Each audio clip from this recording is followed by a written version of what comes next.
Friday my brother moved back home was the same Friday I closed the biggest account of my year. I remember sitting in my car in the hospital parking garage after my shift, still in scrubs, reading his text. "Hey, just wanted to let you know I'm back. Mom said it's fine. That was it. No question mark. No, is that okay with you? Just a statement of fact, like weather."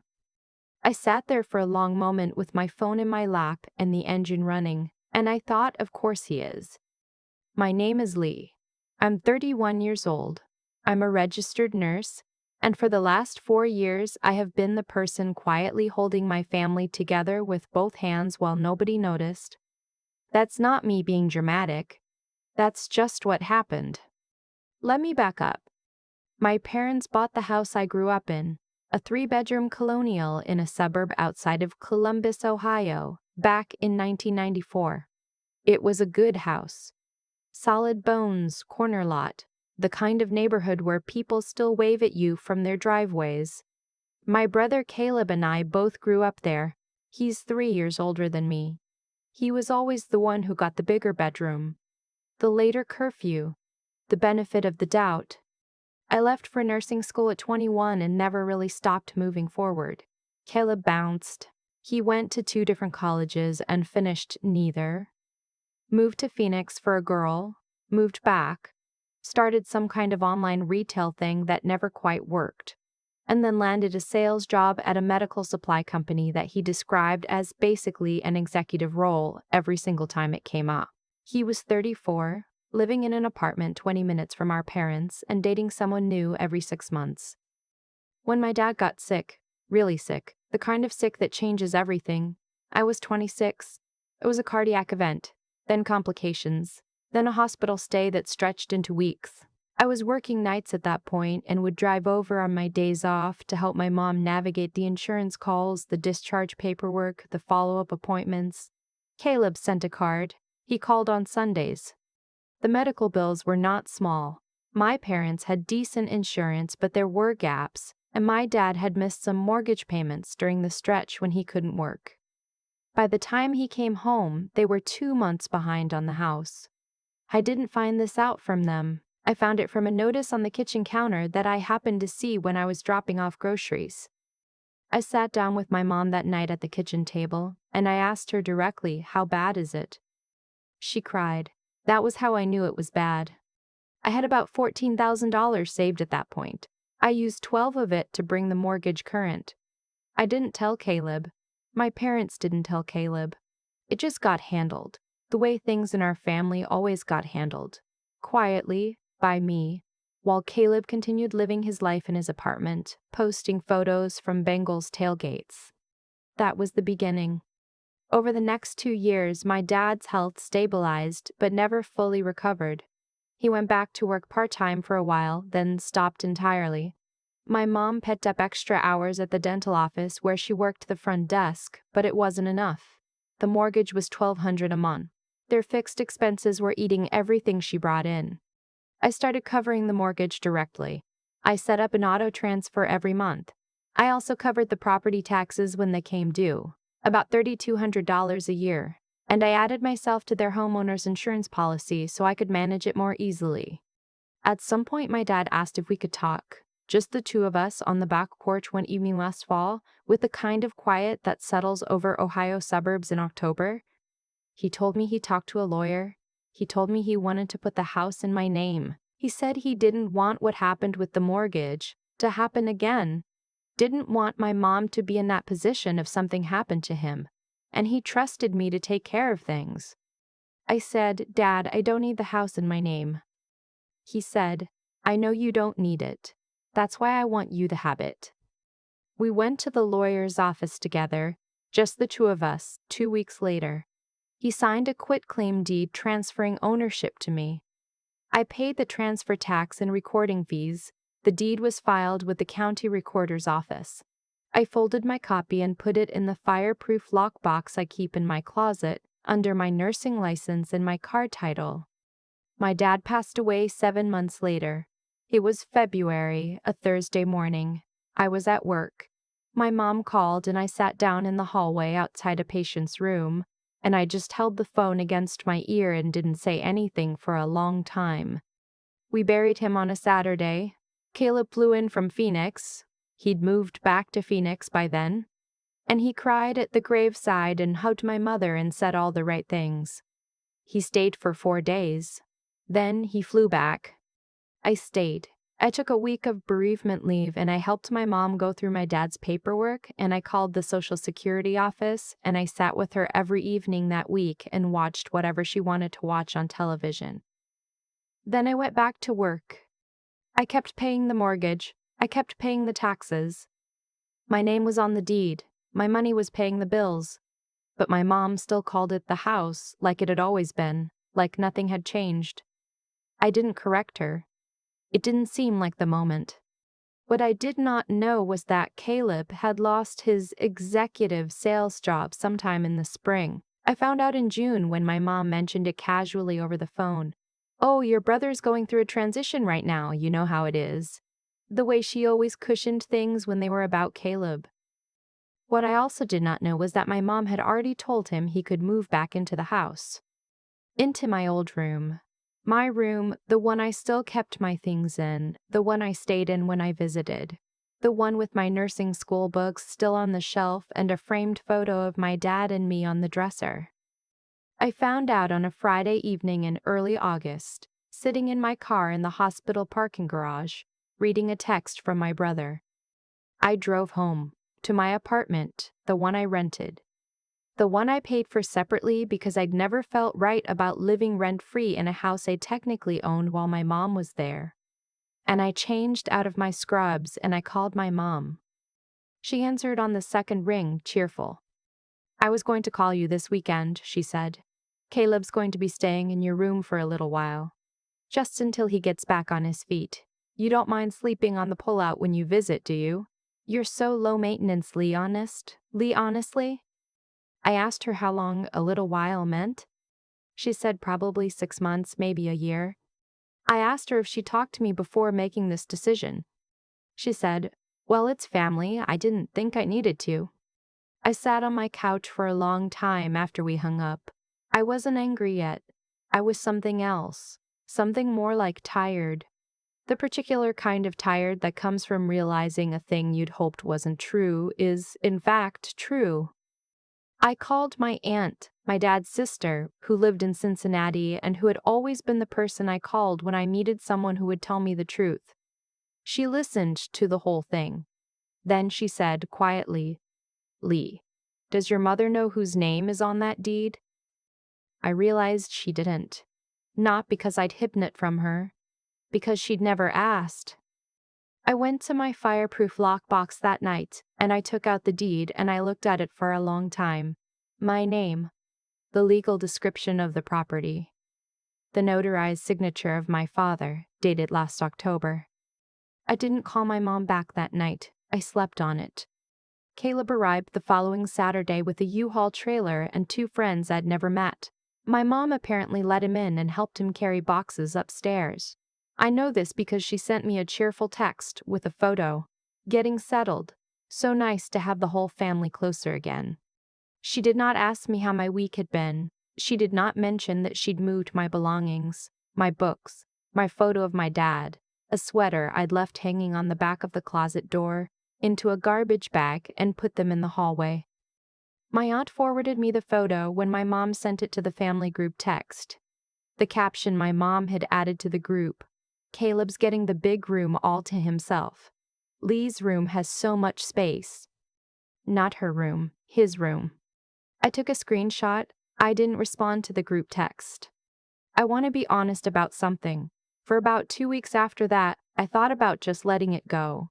My therapist, who I'd been seeing since my dad's death, asked me why, and I said I guess I didn't want to be the kind of person who uses legal ownership as a weapon against their own mother. And she said, gently, "Is asserting a legal right the same thing as using it as a weapon?"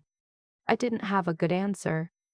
What changed things was a phone call, not from my mom, from the contractor. A man left a voicemail on my phone. He'd gotten my number from the county property records, he said, because he always confirmed with the owner of record before starting work. He wanted to confirm I'd authorized the kitchen renovation my mother had apparently scheduled. Demo was set for the following Thursday. The quote she'd signed off on was $9,000. I called him back and told him to hold everything. No work was authorized. I would be in touch. Then I called my mom. She picked up on the first ring this time. "Oh, the contractor called you," she said. "I was going to mention it. The kitchen really needs updating, Leigh. The countertops are ancient. I figured since you were already handling things." "Mom," I said, "I need to tell you something, and I need you to listen." Silence. Dad put the house in my name. Last October. I've been paying the mortgage, the property taxes, and the insurance for almost 3 years. The deed is in my name. I am the legal owner of the house. More silence. Then what? "I have a copy of the deed. It was recorded with the Franklin County Recorder's Office. I can send you a copy if you'd like." Her voice when it came back was different. Smaller. "He didn't tell me." "I know. I think he wanted to, but he didn't get the chance. I should have told you sooner, and I'm sorry I didn't. But Mom, I need you to understand what this means. You cannot authorize construction on this property. You cannot commit $9,000 of work on a house you don't own, and you cannot give my room to Caleb without asking me first." She hung up. I sat with the dial tone for a moment, and then I put my phone down and went for a walk. It was a warm evening. I walked 4 blocks and sat on a bench near a playground and watched a kid try to negotiate with a parent about staying 5 more minutes. And I thought about how my dad used to do that too. Give me 5 more minutes. Just 5 more minutes. My mom called back 2 hours later. Her voice had hardened. "Your brother needs a place to stay," she said. "He's family." "I know he is. And this is our family home." "Mom," I said carefully, "it's my home. And I want you to be there. I want us to figure this out like adults. But some things need to change." She said she didn't understand how my father could have done this without telling her. I said I thought he trusted me to take care of things, and that's what I was trying to do. She said she needed to think. I said okay. I gave her 3 days. I spent those 3 days doing what I should have done earlier. I called a real estate attorney, a woman I found through my hospital's employee assistance program, who had a calm, methodical manner that I appreciated. I explained the situation. She told me what my options were. She helped me draft a letter, not a legal threat, not yet. Just a formal statement of the ownership situation, my expectations going forward, and a request for a family meeting. I sent it by email to my mom and, because I believed he deserved to know the situation, to Caleb. Caleb called me 20 minutes after I sent it. "Is this a joke?" he said. "No." "Dad put the house in your name and didn't tell anyone?" "He told me. It was a legal transfer properly recorded. I can send you the documentation." A long pause. "How long have you been paying the mortgage?" "Almost 3 years." Another pause. "Why didn't you just tell us?" And that was the question I'd been sitting with, wasn't it? I thought about how to answer it honestly. I said because I was afraid that if I made it about money, it would become about money. And because I thought you were all going through enough. And because honestly, Caleb, I didn't think anyone would believe me if I did. He didn't say anything for a moment. Then I didn't know, Leigh, about any of it. I said I believed him. The family meeting was at the house on a Sunday afternoon 2 weeks later. My aunt came down from Cincinnati. I'd asked her, and she'd said yes without hesitation. My mom sat at the kitchen table with her hands folded and her jaw set. Caleb sat next to her and for once didn't say much. I brought the deed. I brought 34 months of bank statements showing the mortgage transfers. I brought the property tax receipts and the insurance renewal documents. I laid them on the table, not aggressively, just there. Here is what exists. My attorney had advised me on what I wanted to say, and I'd practiced it enough that it came out clean. I love this family. I want my mom to be able to stay in this house. I want us to figure out an arrangement that works for everyone. But the arrangement has to be built on honesty and on the understanding that this is my property and I make the decisions about it. My mom cried. She said she felt blindsided. I said I understood and I was sorry she felt that way, and I meant it. Then I looked at Caleb. I told him I wasn't trying to push him out into the street, but I needed him to understand that staying in this house meant having a real conversation about what he was contributing, about a timeline for his situation, about treating the space with the respect it deserved. He could stay in the guest room, not my room, for 3 months while he figured out next steps. After that, we would need to reassess. He looked at the table for a long moment, then he nodded. My mom asked me why I hadn't just told them from the beginning. I said, I think part of me was waiting to see if anyone would ask. Nobody said anything to that. The contractor never came. The kitchen countertops are still ancient.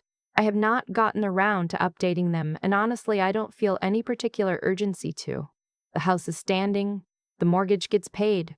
My mom waters her tomatoes in the backyard every morning and calls me on Sundays, and we talk about her week and sometimes about my dad, and it's not perfect, but it's real. Caleb got a job offer in November, regional sales, better company, actual salary. He took it. He signed a lease on an apartment in January and moved out on a cold Saturday with the same 2 friends and a lot more boxes. He texted me the night before. Thanks for not just throwing me out. I know you could have.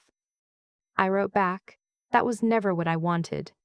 And that was true. I didn't want the power. I didn't want the confrontation. I didn't want to stand at a kitchen table with bank statements and a deed and make my mother cry. What I wanted was for someone at some point to have asked. My dad knew me. He knew that I was the one who would show up, who would handle things, who would sit in the parking garage after a 12-hour shift and do the math in my head and figure out how to make it work. He knew it and he trusted it. And he gave me the house not as a gift but as a responsibility. The way he always gave me things. I keep the deed in my lockbox. I look at it sometimes, not to remind myself of what I own, to remind myself what it cost. I used to think that doing the right thing quietly was enough, that if I just kept showing up, kept transferring the mortgage payment, kept renewing the insurance, kept sitting with my mom through the hard evenings after my dad died, eventually it would mean something without me having to say it out loud. It doesn't work that way. I know that now. What I've learned is that integrity without clarity is just a private act. It might keep you standing, but it doesn't protect you. And it doesn't protect the people you love from making decisions based on incomplete information. My dad trusted me because he watched me for years.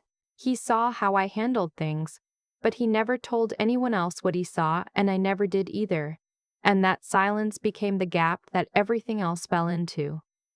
I'm not angry at my mom. I want to be clear about that. She made the decision she made because she genuinely did not know the full picture. That's on both of us. My dad for not telling her, me for waiting too long. There's a kind of passive dishonesty in letting people assume things because correcting them feels uncomfortable. I did that for almost 3 years and it cost all of us something. What I keep coming back to is the contractor's phone call. That's the moment I think about. Not the text from my brother, not the photo in the family group chat, not even the conversation where my mom told me I was low maintenance like it was a compliment.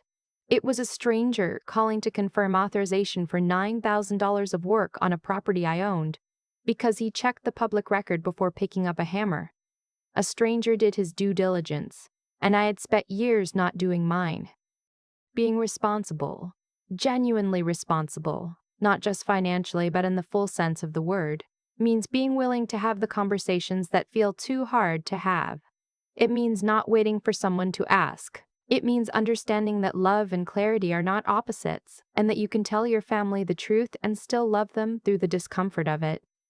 My dad had that. He was the one who sat me down on the back porch and told me what he wanted, even when it was difficult. I used to think I inherited his steadiness.